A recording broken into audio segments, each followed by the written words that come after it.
Hare Krishna. Good morning, stalwarts. Vanchakalptaruscha Kripasindabe Vachapatitanam Pavanibhyo Vaishnavebhyo Namo Namaha. And welcome to Japa Jolt. I'm going to start this morning by reading an excerpt from Srila Prabhupada's purport in Bhagavad Gita 8.8. I love the word abhyas because it's a human facility that is practice. What we're not good at on Monday, we can be expert at or better at by Thursday. And abhyas means to practice.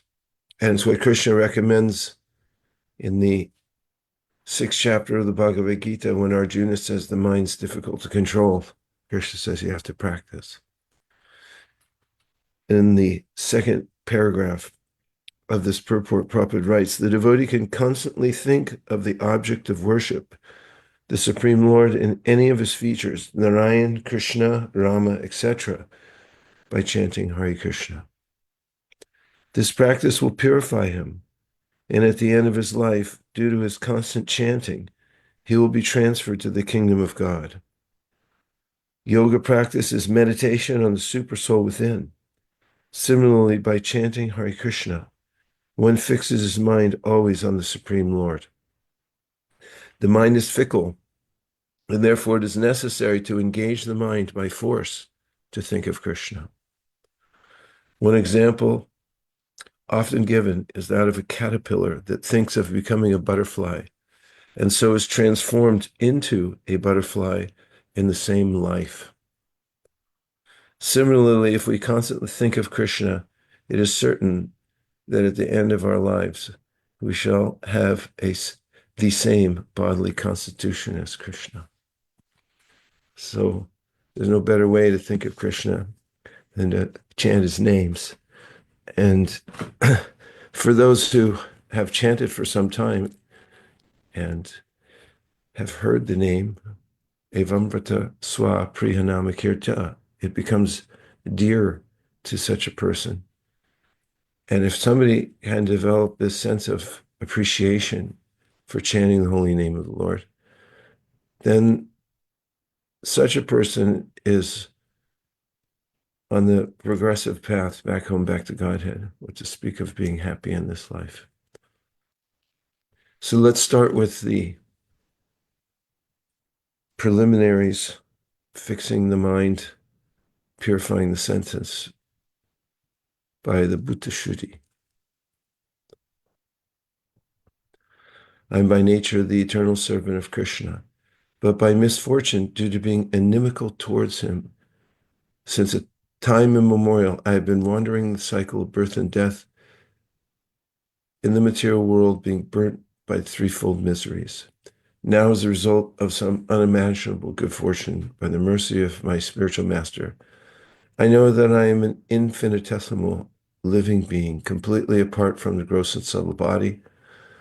Now, by the order of my spiritual master, I have obtained the good fortune of serving his lotus feet, as well as the lotus feet of Lord Chaitanya Mahaprabhu and Shri Radhamanan Mohan. Nam vipro nacha narapatir na pivaisho nashudro nam varni nacha kripatirno varasto yatirava kintu prodyan nikila paramananda purnamritabdher gopi partu parakamalayor dasanaha. I'm not a Brahmana, I'm not a Kshatriya, I'm not a Vaishya or a Shudra, nor am I a brahmachari, a householder, a vanaprastha, or a sannyasi. I identify myself only as the servant of the servant of the servant of the lotus feet of Lord Sri Krishna, the maintainer of the gopis. He is like an ocean of nectar, and he is the cause of universal transcendental bliss. He is always existing with brilliance.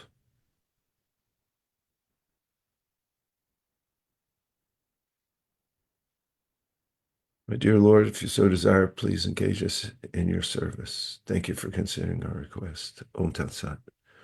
Jai Śrī Caitanya-śikṣāmṛta Prabhu Nityananda Śrī Advaita Gadadhara Shivasari Gaura Bhaktivinoda. Just a quick notation regarding the yoga, which the Padma Purana says starts with the tongue. Jiva, Jihva, Adau. And so by engaging the tongue and chanting Hare Krishna, it's the very gateway to all success in yoga. So you can remember that the effort you're taking to move your tongue it's called seva, serving Krishna. But it's what the very purpose of the human tongue is meant for.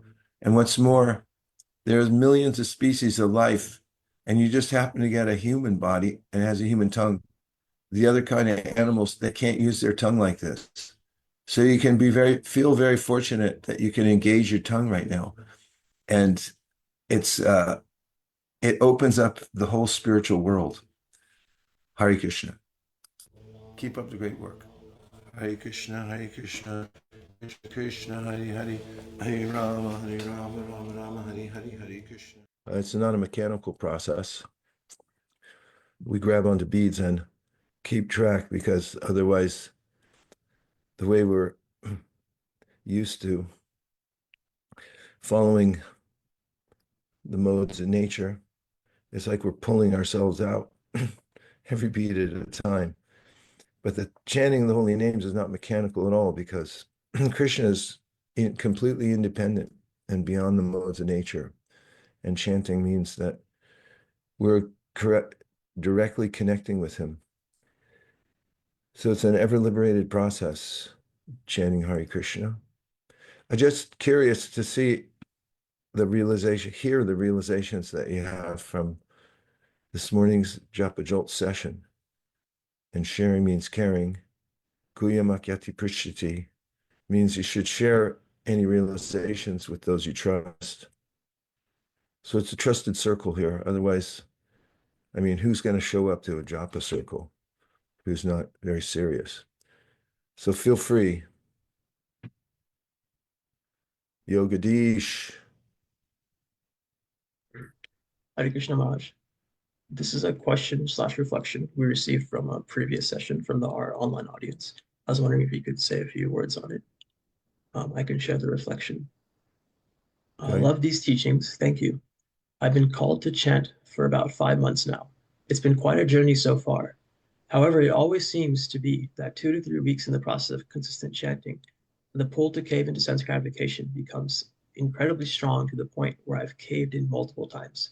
I can't help but wonder, am I taking shelter of the holy name incorrectly somehow? I feel like I'm missing something.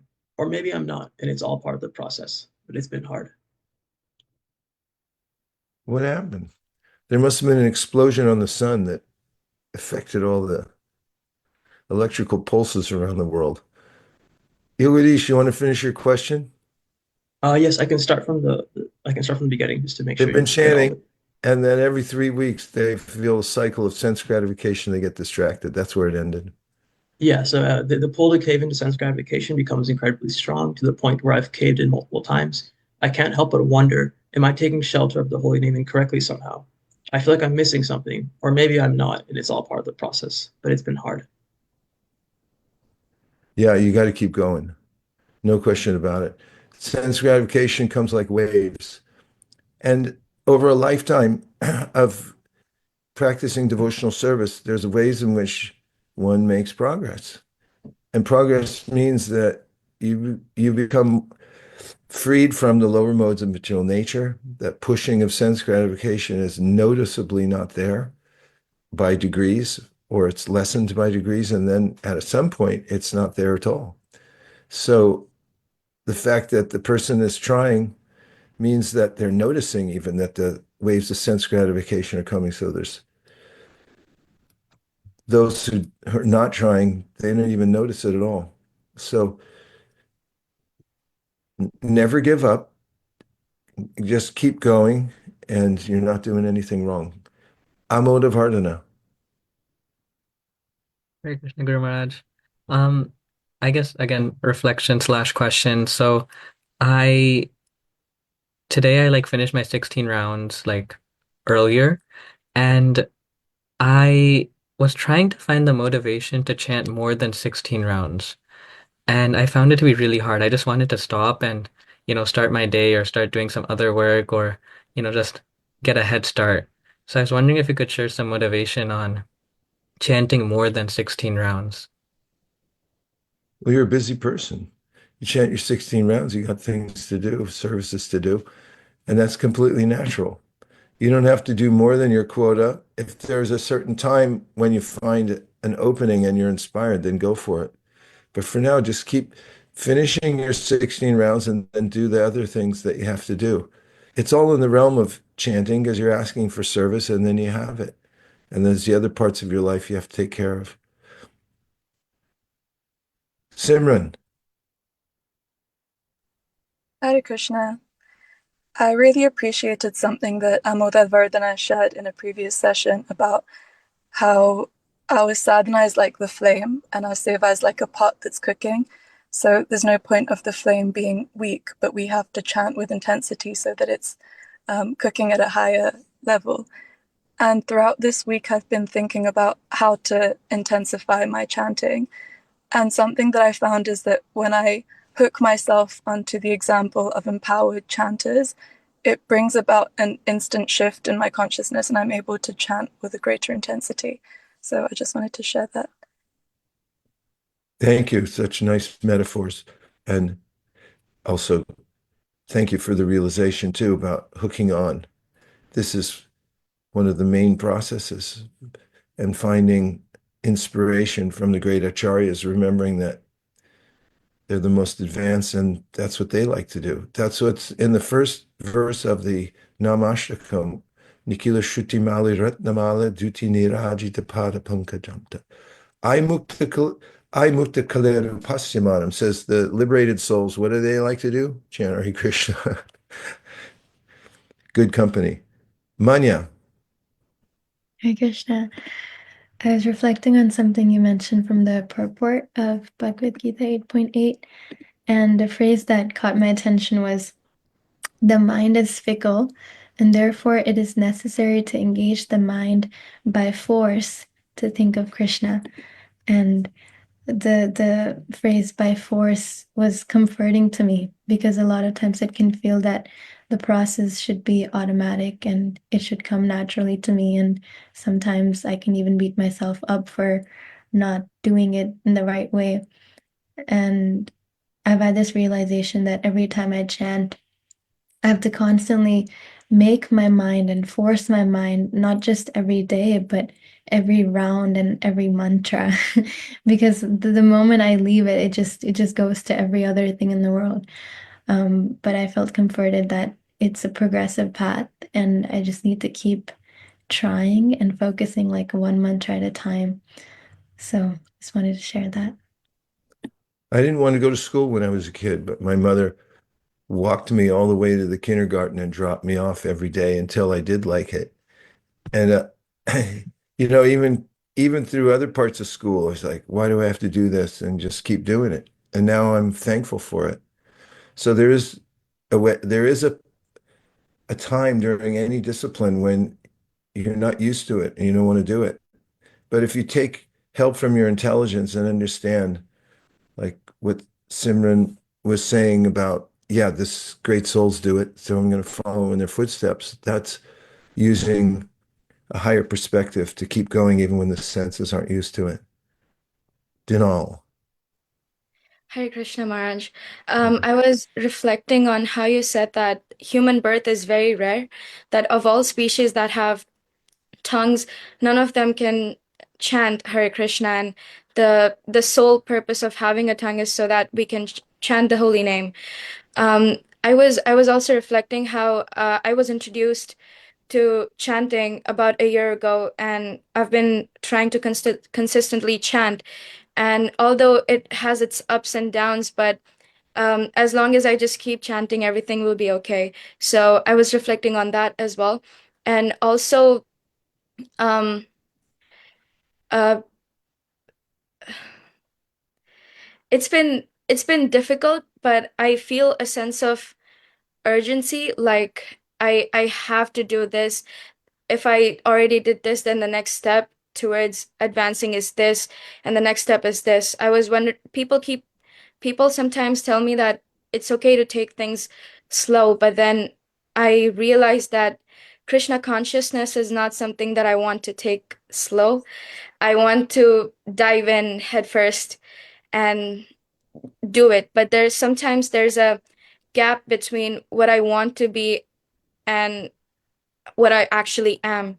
So it's kind of, I feel lost sometimes as to if I'm doing something wrong or if I should take it slower, if it's okay to be greedy to progress. So Krishna in the 11th canto of the Śrīmad-Bhāgavatam says to Uddhava, Sway sway adhikāra niṣṭhā saguna parikīrtitaḥ viparyaya to doṣaḥ syād. That it's a good quality to know what you can do, what your adhikāra is, what you're capable of doing. He calls it a guṇa, a good quality. And he said, viparyaya to doṣaḥ syād. Viparya means the opposite. Is if you try to do more than you're qualified for, then he said it's not a good quality. And then Bhaktivinoda Ṭhākura quotes this and comments on it in the Śrī Caitanya-śikṣāmṛta, and he said that the process is like climbing a ladder. If you try to run up the ladder too fast, it's likely that you're going to slip and fall off. And then he said, if you're too slow, which means you step on a rung and you know you're there, but then you hesitate to take the next step, he said, then your advancement is going to be slow. He said, so take a steady pace. Remember climbing a ladder. You want to put one foot on and then take the next step when you feel steady at it. And birds fly in the sky as high as they're able, but the sky's unlimited. So where you are is inconsequential. What is consequential is your sincere desire to advance, because it's all Krishna. It's coming from Krishna anyway. The capacity that we have will be bestowed upon us as we increase our sincerity. We can't really do anything on our own anyway, except for try as best we can and really focus on and pray to Krishna with our sincerity. And another example that's given in the Shastra about Yashoda, when she was trying to tie up Krishna, the rope was 2 inches too short. So Vishwanath Chakravarti Thakur says that 2 inches is significant because 1 inch means our own sincere endeavor to try to meet Krishna. And then the second is Krishna seeing that we're trying, and then he reaches out to us. That's the second part. So don't worry, you're doing great. And it's natural to want to do more. And Krishna will fulfill all your desires for pure devotional service. So just keep incubating those. And while you're practicing, you may not be able to do everything you want to do, but in due course of time, Krishna will give you everything. That's what he wants to do. And he's already been doing since the time immemorial. It's just we've been wanting the wrong things. And now we're lined up.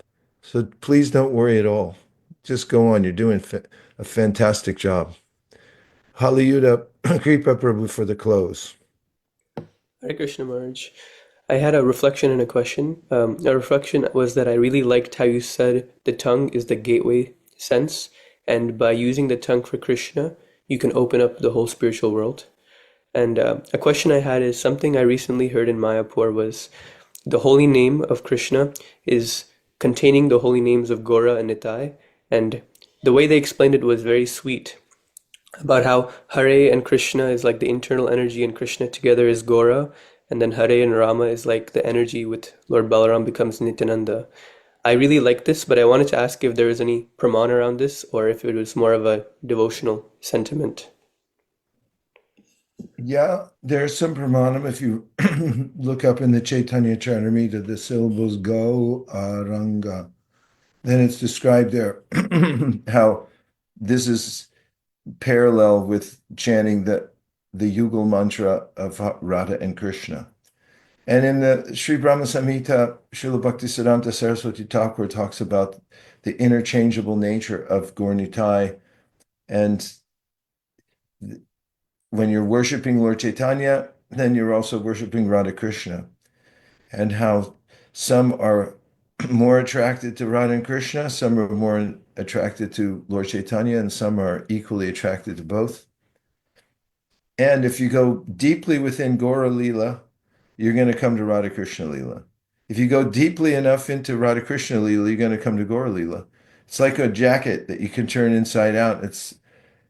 It works either way, as they're inseparable. Śrī Krishna Chaitanya Radha Krishna Nahi Anya. So look up Gauranga, and it's in the section of the Nisringananda Brahmachari and Shivananda Sain, who wanted to know. He had his mantra, and he said, if Nisringananda Brahmachari knows my mantra and he calls for me, then I'll accept that he's actually empowered by Lord Chaitanya. And that's what happened when he approached the assembly where there were hundreds of devotees. And then he said, oh, this person named Shivananda Sain, he should come here. And he said, here's my mantra. Have no more doubt. You'll find it there. Thank you very much, everybody. Do keep the transcendental vibration going. You're doing something that is unheard of in this world, is making a break for it from the material world. Everyone's covered by illusion and just going on as if they're going somewhere, but only those who are chanting Hare Krishna and attending to the process of devotional service, especially Panchangam Bhakti, are making real progress in life, and you are really doing it. So just keep going. You're young right now, but it's all going to add up to a lifetime of amazing connection with Krishna that gets deeper and deeper. And you'll get more and more service, and you'll make a complete success of this lifetime. Guaranteed. Dear Srila Prabhupada, dear Śrī Caitanya Mahaprabhu, Śrī Panchatattva, Śrī Radha Madan Mohan, Śrī Lakshmi Sringati, if you've so desire, please bless everyone who joined Japa Jolt today, that they always feel the urge to chant Hare Krishna. They love hearing the sound of the Maha Mantra, and they also relish giving it to others. Thank you for considering our request. Om Tat Sat. Gaur Premanande Hari Haribo. Vanchakalpatarishya Kripa Sindhave Vacha Patitanam Pavanibhyo Vaishnavebhyo Namo Namaha. Nantakoti Vaishnavi Ki Jai. KTTVG. Hare Krishna.